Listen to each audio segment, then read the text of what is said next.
रहीम sir, आज की इस वीडियो में हमें पर्संस के चैप्टर से ही एक और प्रैक्टिस क्वेश्चन कवर करना है। आपकी स्क्रीन पे है क्वेश्चन नंबर 2। रीड करते हैं और डिस्कस करते हैं इस सवाल को। क्वेश्चन नंबर 2 में हमें कहता है कि following information pertains to 3 unlisted companies. हमें 3 अनलिस्टेड कंपनीज का डाटा दिया हुआ है। रिक्वायरमेंट में कहता है कि under the provision of income tax ordinance 2001 briefly discuss whether each of the above companies can be classified as small company, public company or private company. Also state the additional information, if any, which may be required for determining the classification of these companies. हमारे पास 3 companies का data available है और हमें बताना है कि ये public है या प्राइवेट है, और क्या ये स्मॉल कंपनी है या अदर देन स्मॉल कंपनी है, और अगर कोई एडिशनल इन्फॉर्मेशन रिक्वायर्ड है तो वो भी हम खुद से बता रहे होंगे।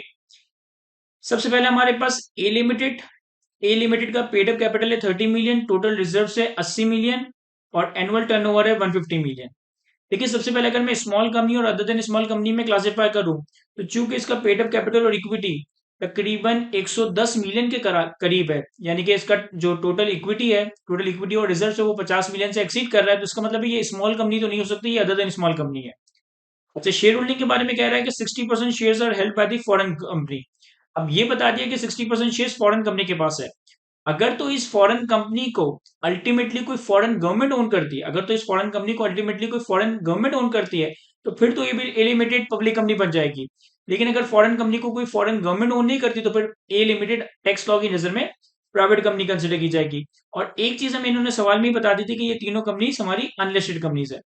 मैंने इसका सोल्यूशन भी आपके सामने लिखा हुआ है, इसे भी मैं रीड कर लेता हूँ। It is not a small company because it's paid up capital plus undistributed reserve exceeds 50 million. It can be a public company if foreign company is owned by foreign government. Otherwise, A Limited will be a private company. तो ये small company नहीं है। अगर इस foreign company के 50 पर अगर इस फॉरेन कंपनी को फॉरेन गवर्नमेंट ओन करती है, तो फिर ए लिमिटेड पब्लिक कंपनी है, अदरवाइज ए लिमिटेड प्राइवेट कंपनी है। पॉइंट नंबर बी लिमिटेड का पेड अप कैपिटल है 80 और टोटल रिजर्व से -35, यानी कि जो इसकी टोटल जो टोटल इक्विटी बनेगी, यानी कि कैपिटल प्लस रिजर्व, ये 50 मिलियन से कम बनेगा, तकरीबन 45 मिलियन बनेगा। अच्छा, इसका टर्नओवर है 220 मिलियन, यानी कि इसका टर्नओवर भी 250 मिलियन से कम है। तो इस केस में स्मॉल कंपनी कंक्लूड करने के लिए जो इक्विटी है वो तो 50 मिलियन से कम है, जो टर्नओवर है वो भी 250 मिलियन से कम है। अब अगर ये कंपनी से 2017 के तहत 1 जुलाई 2005 के बाद रजिस्टर्ड हुई और इसके नंबर ऑफ एम्प्लॉयज भी 50 से कम है, और ये स्मॉल एंड मीडियम एंटरप्राइज है, इस स्मॉल एंड मीडियम एंटरप्राइज नहीं है, तो फिर ये स्मॉल कंपनी बन जाएगी। देखिए, इक्विटी और टर्नओवर तो विद इन लिमिट है। अगर number of employees with in limit हो, 1 जुलाई 2005 के बाद कंपनी एक्ट के तहत रजिस्टर्ड हुई हो, और ये स्मॉल एंड मीडियम एंटरप्राइज ना हो, तो टैक्स लॉ की नजर में ये कंपनी स्मॉल कंपनी बन जाएगी। शेयर होल्डिंग के बारे में कहता है कि 40% shares are held by the provincial government and federal government. Provincial government और फेडरल गवर्नमेंट के पास 40% शेयर्स हैं, यानी कि 50% से कम शेयर्स हैं। बाकी 60% शेयर्स के बारे में नहीं बताया। अगर तो बाकी 60% शेयर्स फॉरेन गवर्नमेंट के पास है या foreign company own by foreign government के पास है, तो बी लिमिटेड पब्लिक कंपनी है।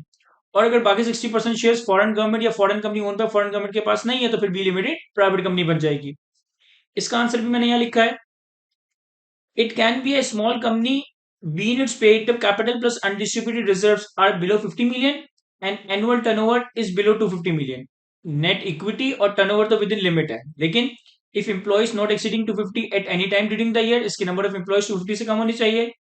It is not formed by splitting up or reconstitution of company already in existence 1 July 2005 and it is not a small and medium enterprise. अगर ये small and medium enterprise नहीं है, ये कोई existing company को split करके reconstruct करके नहीं बनाई गई और उसके नंबर ऑफ एम्प्लॉयज 250 से कम है, तो फिर ये स्मॉल कंपनी होगी। If remaining 60% shareholding is held with foreign government or foreign company owned by foreign government, then it is a public company. Otherwise, it shall be classified as a private company. बाकी 60% share holding पे depend करेगा कि ये public company है private company है। Small company बनेगी अगर ये 3 कंडीशंस मीट हो रही है। अगर ये 3 कंडीशंस मीट नहीं हो रही, तो फिर ये स्मॉल कंपनी नहीं बनेगी। और तीसरा हमारे पास केस है सी लिमिटेड।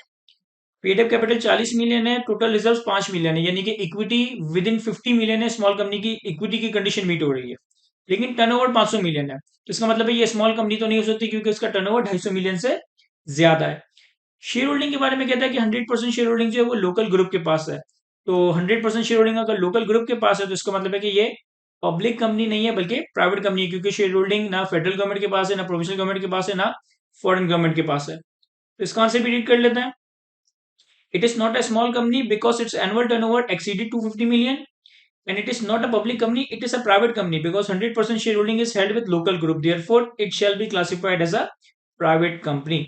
तो ये हमारे पास सिंपल सा एक सवाल था, इसका सोल्यूशन भी एक दफा रीड करें। आज की वीडियो को यहीं तक रखते हैं। Thank you.